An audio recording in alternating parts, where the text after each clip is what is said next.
Okay, so this president said on the campaign trail he was going to stop the micromanagement of the military. Sounds like he's delivering on that promise. What difference does it make to our men and women in uniform? Well, it's significant because it shows the president trusts the judgment of not just Secretary of Defense Mattis and Joint Chiefs Chairman Joe Dunford, but also his combat leaders out in the field. He's not micromanaging like the previous administration did. He's let them set the rules of engagement. It's a smart way of doing it. That's what Ronald Reagan did when he was president.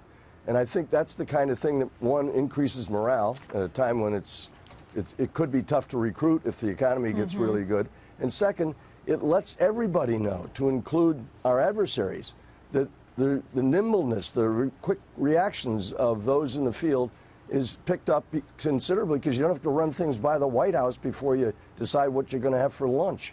Yeah, and I know personally some really good folks who left the military over the last couple of years because they felt like like you said, it was a morale issue, that they were being micromanaged, that any decision or, choice they tried to make was triple and quadruple second guessed, and they left and went into the private sector.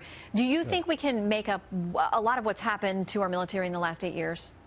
Oh, yeah. Look, I mean, the best part of our military is the soldiers, sailors, airmen, guardsmen, Marines that serve. It's hard to replace combat experience. And the idea of keeping good NCOs and good junior officers in the service is not just a good idea from a recruiting perspective, it makes you more combat effective. All of those things improve dramatically when you have a president who, one, trusts you, and that means right down to the fire team level, and who gives people the latitude to do what needs to be done to have victory. He's defined the enemy. He's defined victory. He's letting people know it's your job to make sure you get it in broad strokes, but he's not telling people, how to caulk the seams in the house.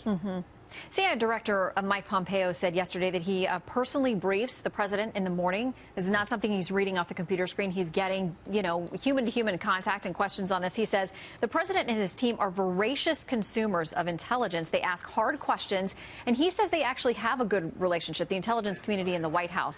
What do you make of that? Because, critics on the outside say this guy doesn't know what he's doing. He's bumbling around. He has no military or foreign policy experience. Sounds like he's dialed in. I think he is, and the fact that he sent his son-in-law out with General Dunford to go actually meet the troops in the field is a very positive step.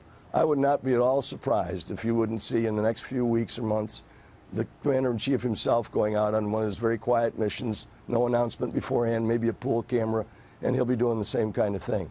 This is a man who understands our military, unlike people, at least over the course of the last 8 years, and he's surrounded by people who admire the military.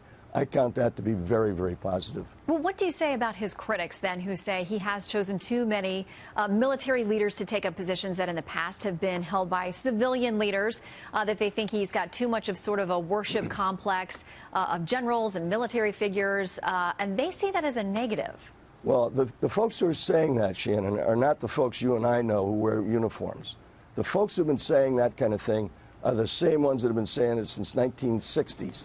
The college professors that led the riots, the kind of media that is so hostile to those who wear a uniform. They were in heaven when Barack Obama was president. They're suddenly shocked to have a president, as I say, like Ronald Reagan, who admires those who serve in the uniform.